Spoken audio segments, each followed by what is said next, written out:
Putin and his facade for his stability, his bravado, is just absolutely falling apart. Now, if you didn't know, recently there was this St. Petersburg International Economic Forum. And already here we see some of that facade crumbling. Because while this event was indeed in St. Petersburg, the international part there was mostly represented by members of the Taliban that participated and some other very obscure nations. Very, very few of them as well. So that kind of tells it all. You know, Russia is a pretend state. They've been a pretend democracy. They had pretend market economy. Even now, like, I'm pretty sure, despite everything, there is about 50% of this community that thinks that ruble and how strong or weak ruble is not defined by Russia. Completely obscure to the fact that at the start of the full-scale invasion, Russia basically started driving ruble hand-driven mode. It's not a freely convertible currency. So it has the rate that is set basically by the Russian government. Now, you can argue that maybe they are bouncing off depending on some of the market conditions, but it's not necessarily the case. Because right now, for example, that we're talking about this St. Petersburg in the Economic Forum, they were specifically saying that there is no logical explanation, no market explanation, let me correct that, of why the ruble needs to be so strong. Because it's bad for everyone, except the weapons. Like, the weapons manufacturers are still benefiting from there. It is incredible to see that we still have so many delusions, despite, I think, learning about what and who Russia is very intimately over the last years.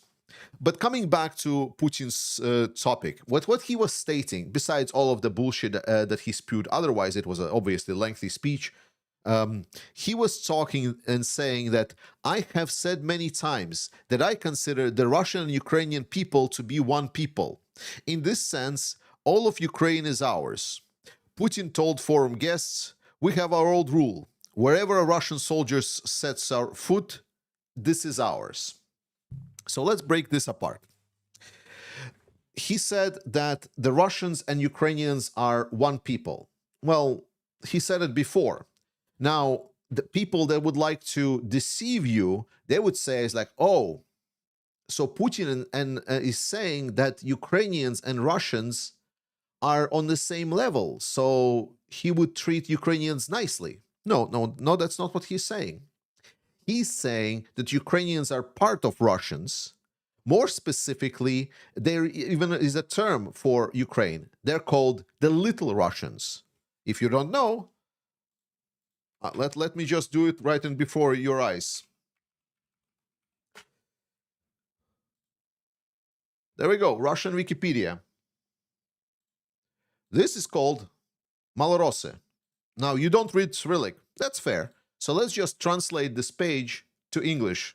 Oh, the Wikipedia page about Ukrainians in Russian is literally titled Little Russians. So, no, Putin does not consider Ukrainians and Russians to be, well, I mean, he considers this technically to be the same people, except they are like little people, you know, the people that they only are there to do your bidding. That's what Putin thinks. Then he talks about all of Ukraine is ours. Well, I mean, do I need to explain anything? Here he says nothing new. And this statement shouldn't be new for anyone. But I'm just ecstatic here by just how much in the face of all of these peaceniks and negotiatniks this is thrown. Remember, like, how many people were trying to gaslight every single one of you here that you know, if only Ukraine gives some of that territory to Russia, maybe they will be some kind of peace, you know? Like, have you heard that before? I'm pretty sure you heard that before. And I'm pretty sure some of you even started doubting it, saying it's like, yeah, Ukraine is really having it tough and so on. Maybe they should consider some kind of a ceasefire or whatever. If only they just agree to give up some of that territory. No. What Putin says here is that's ours. Now, we cannot take it right now because, well, Ukraine has been kicking our butt forevermore. For example, like, have you considered, if you're considering if this big victory for Russia, if someone says like, yeah, but Russia is advancing. Well, they're advancing so fast and so far that right now at the mid of 2025, they control significantly less of Ukraine than they controlled in 2022. How do you explain that? And I'm talking like almost two times more of Ukrainian land Russia was controlling at the start of the 2022. Russia was kicked out of all of the major settlements. The only big thing, the only regional center that Russia was captured was Kherson. And Russia got absolutely kicked out of there by the boots of Ukrainians.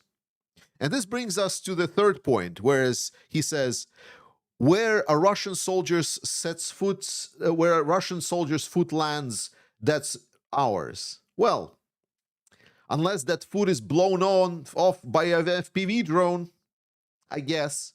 Because continuing the point about Kherson, Russians landed in Kherson. They've set their foot all right, except a lot of these feet stayed right there in Kherson and are now not going anywhere anymore. Russia is creeping, advancing. This is understandable, and I explain on this channel extensively, and you know why it is.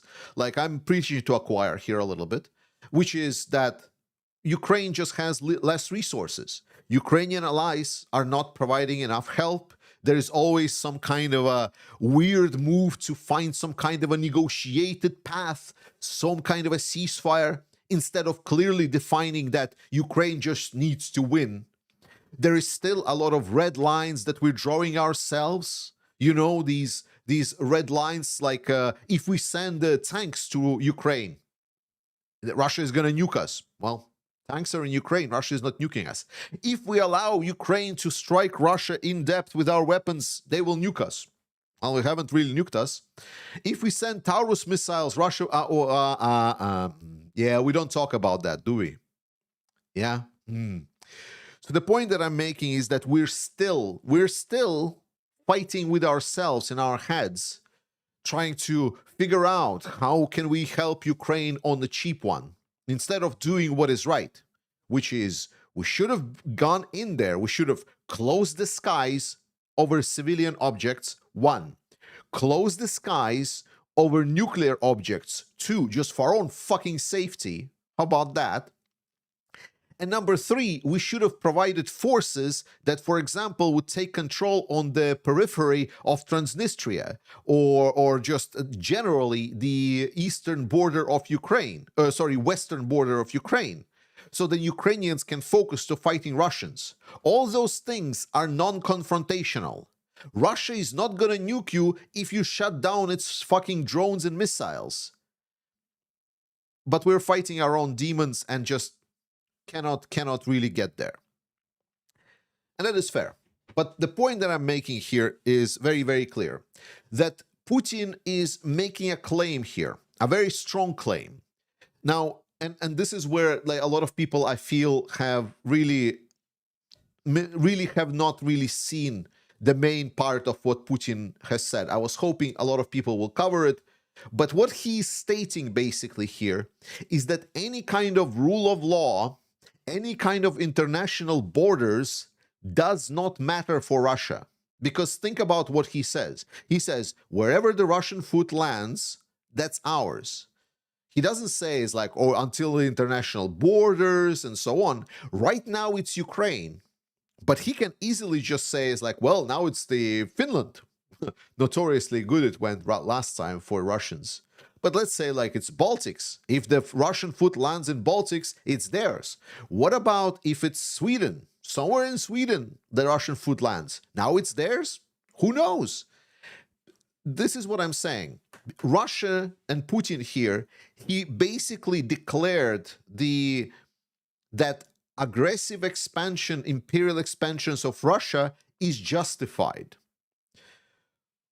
And the only way that these feet do not land on any of our soils if Russia has no feet.